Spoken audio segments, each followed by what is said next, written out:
அதாவது திமுக கூட்டணியில் விடுதலை சிறுத்தைகள் இருக்கின்றோம், இடதுசாரிகள் இருக்கிறார்கள், மறுமலர்ச்சி திராவிட முன்னேற்ற கழகம் இருக்கின்றது, தமிழக வாழ்வுரிமை கட்சி இருக்கின்றது, மனிதநேய மக்கள் கட்சி இருக்கின்றது.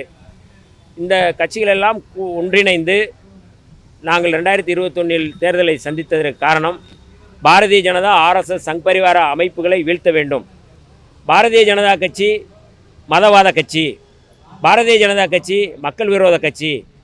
அப்படிப்பட்ட கட்சியை நாம் மற்ற மாநிலங்களில் அது ஆட்சியை பிடித்து கொண்டிருக்கிற சூழலில் தமிழ்நாட்டிலும் அது பிடித்தால் தமிழ்நாட்டினுடைய ஒட்டுமொத்தமான மக்களுக்கும் எதிராக அது செயல்படுவார்கள். ஆகவே அவர்களை வீழ்த்த வேண்டும் என்கின்ற ஒற்றை பொது நோக்கோடு எங்களுடைய தலைவர் எழுச்சி தமிழர் அவர்கள் இந்த கூட்டணியை 6 தொகுதி கொடுத்தாலும் எங்களுக்கு இடங்கள் முக்கியமல்ல, எங்களுக்கு இலக்கு தான் முக்கியம் என்கின்ற அடிப்படையில் சேர்ந்தோம்.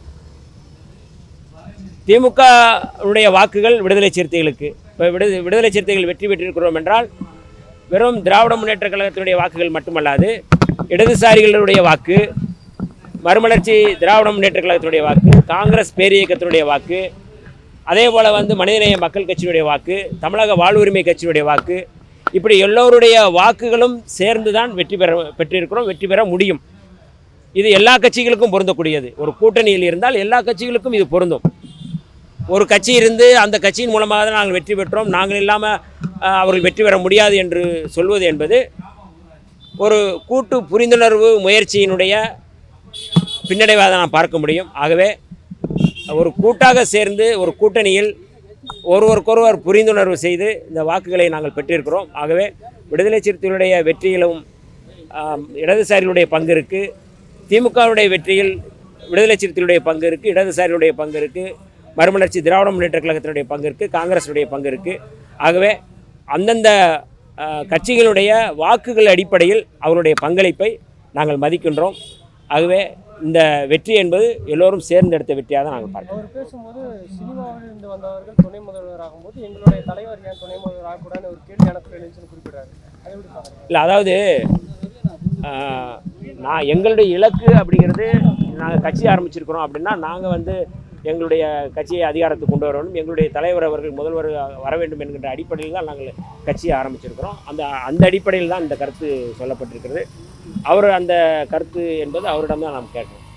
இப்போ அந்த கருத்து ஆராசா என்ன சொல்றாருன்னா, உதயநிதி பற்றி விமர்சனம் செஞ்சு அந்த அவர் மீது இல்லை, அது எங்களுக்கு ஏற்புடையதல்ல. அதாவது விடுதலை சிறுத்தைகள் எப்போதும் தனிநபர்களை விமர்சிப்பதை ஏற்றுக்கொள்ள மாட்டோம், தனிநபரை விமர்சிப்பதை நாங்கள் ஆதரிக்க மாட்டோம். அது அவருடைய தனிப்பட்ட கருத்து. விடுதலை சிறுத்தைகள் இன்றைக்கு திராவிட முன்னேற்ற கழகத்தின் தலைமையிலான அணிகளை தான் தொடர்கிறோம். இதை எங்களுடைய தலைவர் அவர்கள் உறுதிப்படுத்தியிருக்கிறார்கள். ஆகவே இதற்கு மேல் இந்த விவாதத்தை நாங்கள் தொடர விரும்பவில்லை. இல்லை, அது ஏற்புடையதல்லன்னு சொல்கிறோம். ஆதவரச்சோட கருத்துக்கு ரவிக்குமார் அவர்கள் எதிர்வினையாற்றியிருக்கார். அப்போ தலைவர்களுக்கு ஒருங்கிணை வேண்டிய வீசிக்கால இல்லை, அதாவது ஒரு கருத்து சொல்லியிருக்கிறாங்க. அந்த கருத்து எங்களுடைய தலைவர் அவர்கள் முழுமை பெற்ற பிறகு அதை சொல்லுவாங்க. அதாவது ஒவ்வொருத்தரும் ஒரு கருத்து சொல்கிறாங்க அப்படின்னா ஆட்சியிலும் பங்கு அதிகாரத்திலும் பங்கு அப்படிங்கிற கருத்து கட்சியினுடைய கோட்பாடு நிலைப்பாடு, அதில் எந்த மாற்று கருத்தும் இல்லை. கூடுதலாக சொல்கின்ற கருத்து தனிப்பட்ட முறையில் ஒரு கருத்தை சொல்லியிருக்கலாம். ஆனால் இந்த ஆட்சியிலும் பங்கு அதிகாரத்திலும் பங்கு அப்படிங்கிறதுல எந்த மாற்று கருத்தும் இல்லை. தமிழகத்தில் இருபெரும் தலைவர்கள் இல்லாததுக்கு அப்புறமா இனிமேல் ஆட்சி பொறுப்பில் இருக்கணும்னா கூட்டணியை சரியாக கையாளணும், தவறிட்டு அதுக்கான விளைவுகளை சந்திக்கணும்னு அவருடைய பேட்டிகளில் சொல்லியிருக்காரு. இதை எப்படி பார்க்குறீங்க? இல்லை, அதாவது ஒரு பொது நோக்கோடு நாங்கள் செயல்பட்டு கொண்டிருக்கின்றோம். பாஜகவை வீழ்த்த வேண்டும் என்கின்ற ஒற்றை நோக்கோடு செயல்பட்டு கொண்டிருக்கிறோம். அந்த ஒற்றை நோக்கோடு நாங்கள் பயணப்பட்டு கொண்டிருக்கோம். இதில் நீங்கள் சொல்கிற எந்த கருத்தும் எங்களுக்கு ஏற்புடையதல்ல. இல்லை, 26 தேர்தலிலும் திராவிட முன்னேற்ற கழகத்தோடு தான் நாங்கள் கூட்டணியில் இருப்போம் என்று எங்களுடைய தலைவர் அவர்கள் தெளிவுபடுத்தியிருக்கிறார்கள். அந்த கருத்து தான் எங்களுடைய கருத்து.